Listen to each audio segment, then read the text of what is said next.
So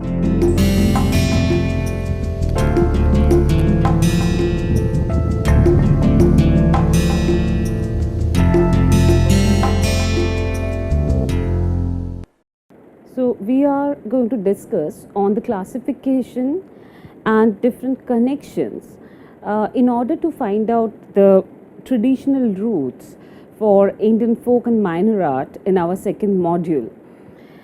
What we're going to cover in this particular module are basically to understand what are the available literary sources that can help us out with this, though the resources are very limited. There are very few texts which are written on this topic, but still, if we take an overview, we see that there are certain very substantial work that has continued, and they're mostly preserved in different museums and archives. Now it's another question that how they can be accessed, and there are multiple routes to get that, but I'll try to incorporate as many texts as possible and expose you with the different sources from where you can also independently go and find out the study material. However, we are also trying to understand another very important issue, that how the myths and facts got connected for this particular trend, and that can also be very fascinating to understand and get exposed about. And then again, the most important areas that we discussed, we are going to link that with that, the idea of nationalism in the context of folk and minor art of India, and the idea of modernism as well. And then with that, we are going to re-realize the relevance of the art practice in the contemporary context. When we said that many of the resources are connected to myths and facts, and they're so well blended together that it's also sometimes gets into certain difficulty to separate the two, and that makes it slightly difficult to authenticize. But this is also true that there are these three constitutions that worked as an operational factor for this whole practice for such a very long time. And as we can realize that it underwent the bare minimum patronage from anybody, like they didn't have any patronage from the royal court. They just grew and moved as folk art grows.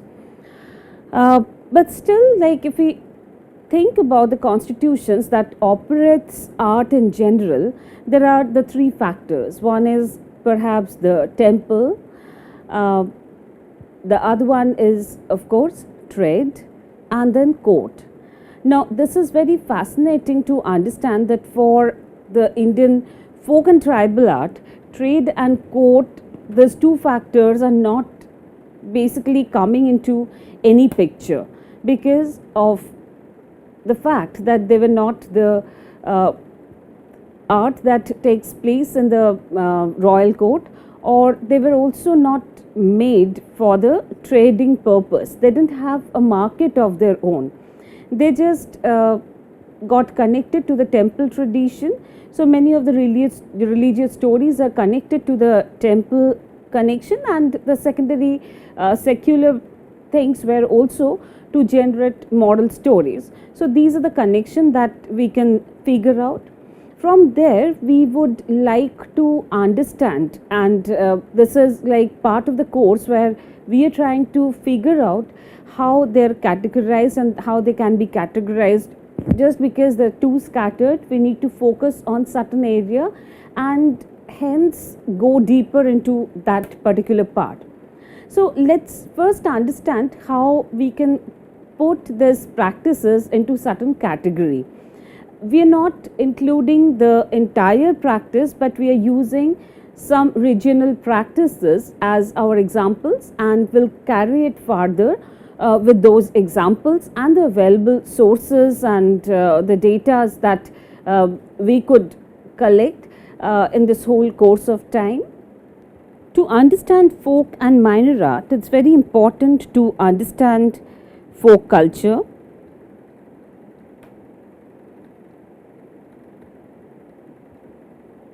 That has many different classifications. It is the folk literature,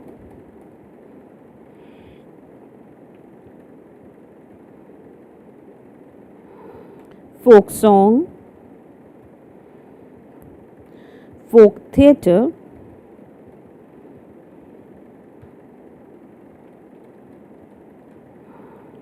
folk dance, performances,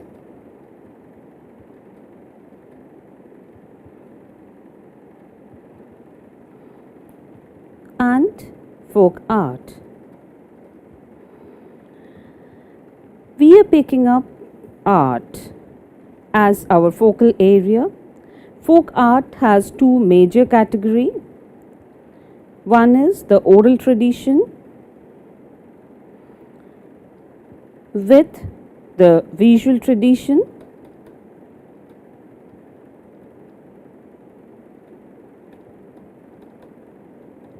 And the other one is visual tradition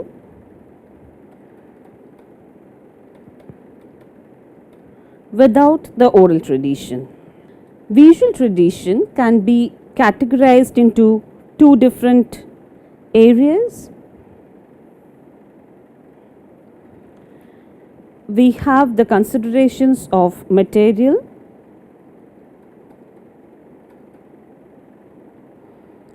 then the medium,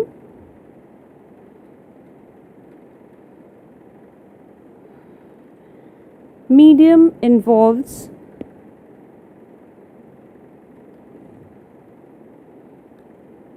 painting,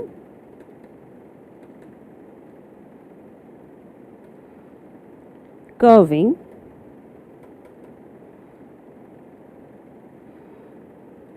weaving,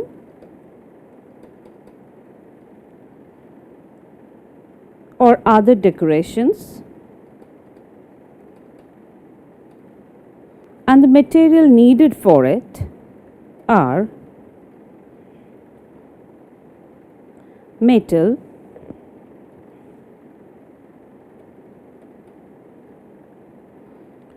baked clay or unbaked clay, wood, stone, cotton, silk, cane, bamboo, paper or paper pulp. From the medium, we should also pick up painting as our focal area of interest. Paintings can be classified into three different categories.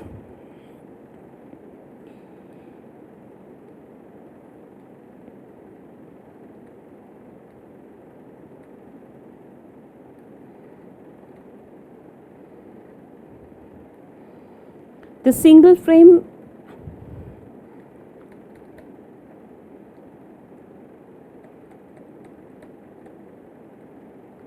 and narrative scroll,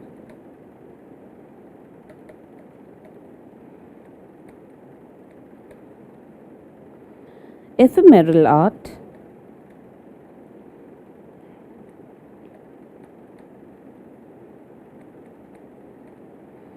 and painted sculptures.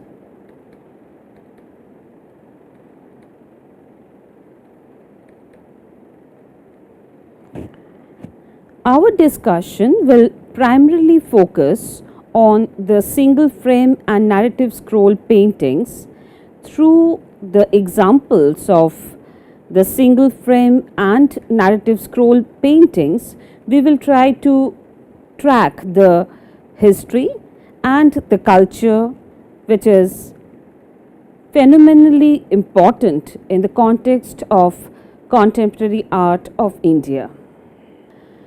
Theme based paintings can be further classified into two categories, dealing either with the religious themes or with the secular subject matters.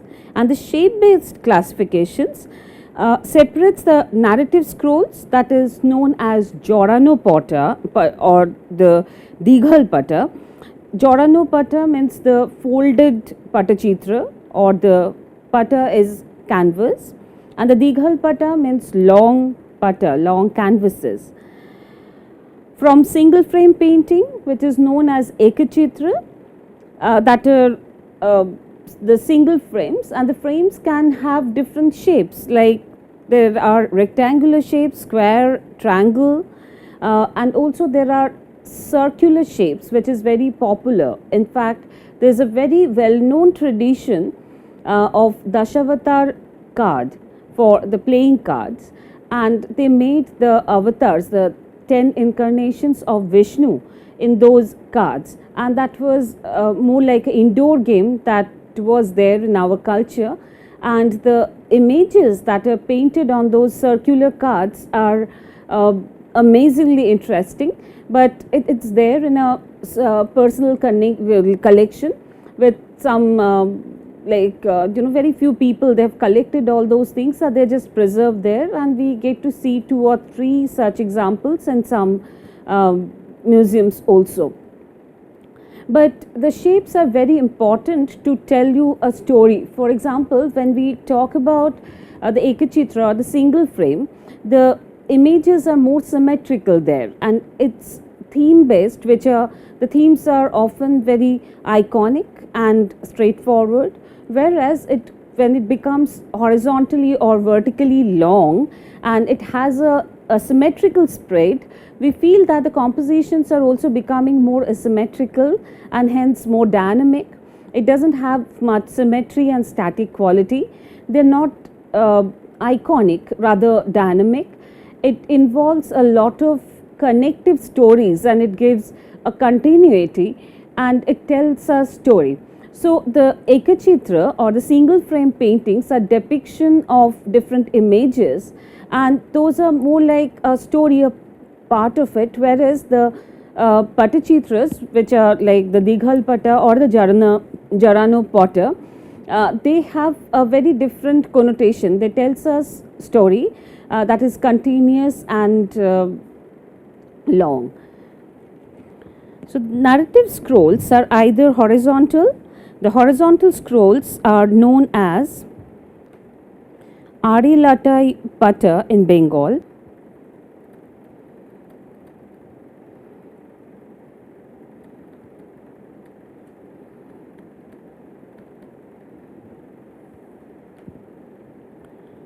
The verticals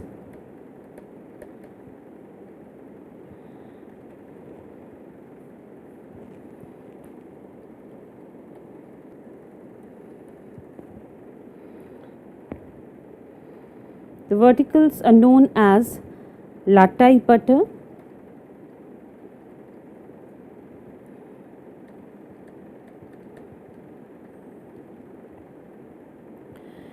The horizontal scrolls are usually divided into 7 rectangular chambers.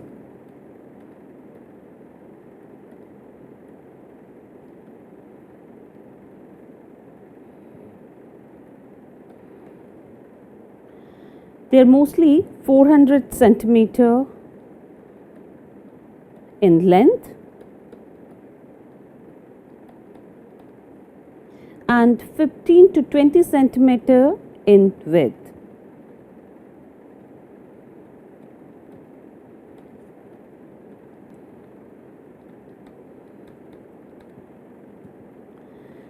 Vertical scrolls with 25 to 30 rectangular chambers are around 150 to 700 centimeter in length and 25 to 30 centimeter in width.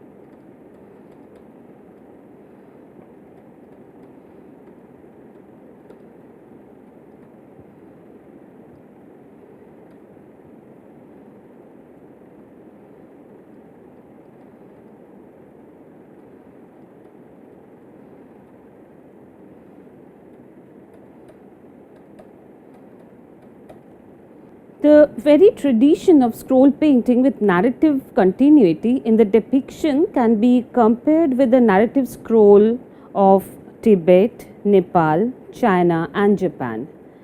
Narrative Dighalapata or Joranopata is often embedded with songs sung by the painters. The themes are generally centered on gods and goddesses. Ekachitra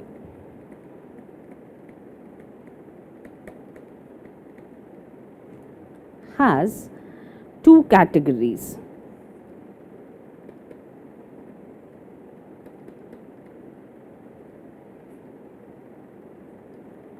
They are the tribal paintings,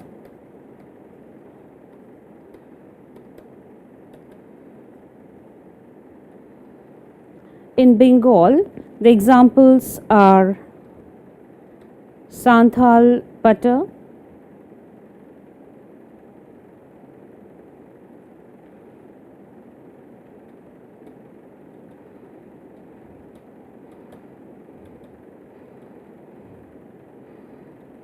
and urban folk painting of Kalighat Pata.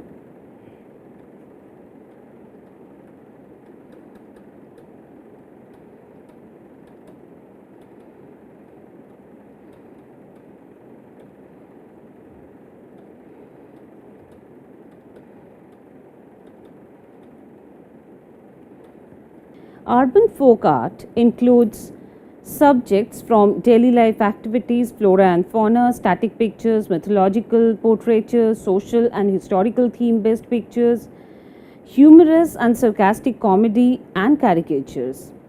Dighalapata Chitra is perceived as a combination of some miniature paintings having a narrative continuity in their prevailing visual style. Individual frames of the scroll are slightly larger in their scale than the miniature painting. Due to the purpose of public display and visibility during the performance, it has to be made slightly larger. So, there are evidences of similar scroll paintings in the Shiva and Vishnu temples of Odisha and Assam also. They also resemble Tanka painting that are preserved in the Buddhist monasteries and caves of Nepal and Tibet. Both Ekachitra and Dighalapata Chitra are derivatives of traditional miniature tradition. Patachitra of Bengal, Odisha, Mithila painting from Bihar, Rajasthan Pabhuji Ka Pad, Jain miniature of Gujarat, Warangal and Lingoda of Andhra Pradesh, Tanjore painting from Tamil Nadu can all be categorized in these two shape based formats. Then there are Gajir Pata,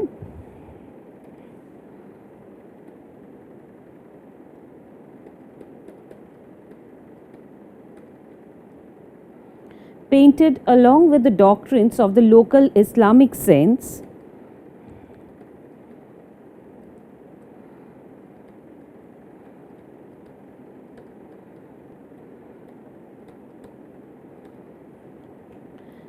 Jishu Pata,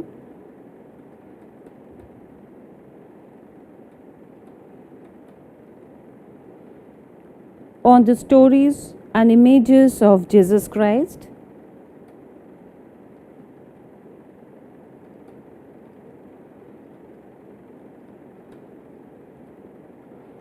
Patachitra based on Hindu mythological stories like Ramayana, Mahabharata, Chaitanya, Krishna Leela, Santali tribal Pata, Yama Pata depicting life after death, Panchakalyani Pata and Chakshudan Pata are the other classifications.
by 18th century, the local rulers, the basic state rulers, and also some merchants and other rich people, uh, they took interest in this kind of traditions, and they were all familiar with these things.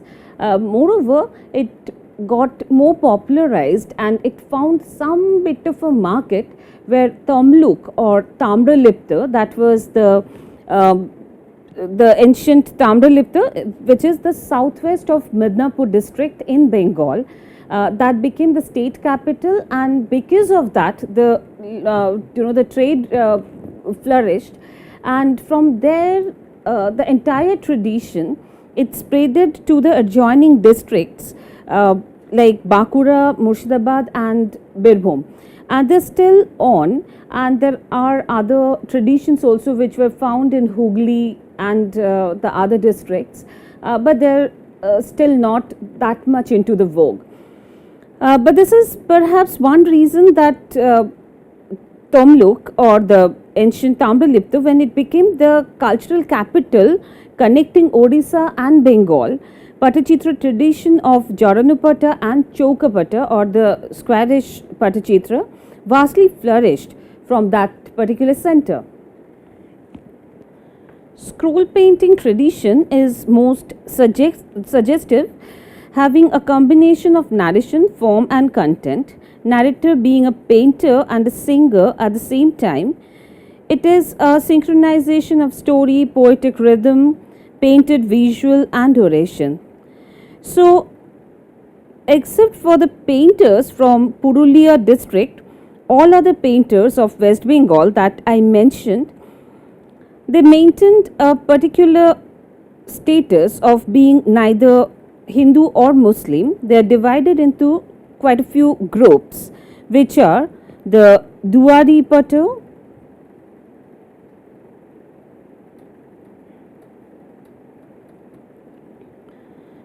Fulkata Pato,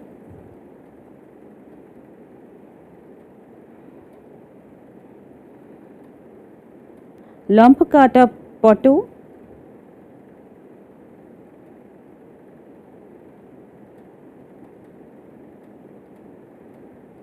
and Sanbadha Pata.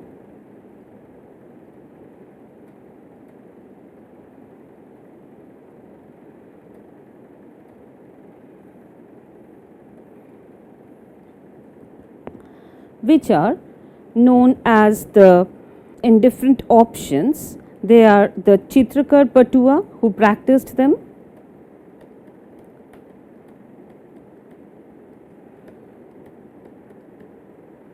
then we had the Mal Patua,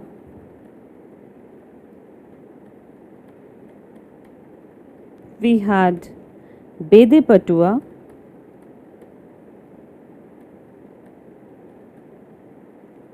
and the Mashkata Patuas.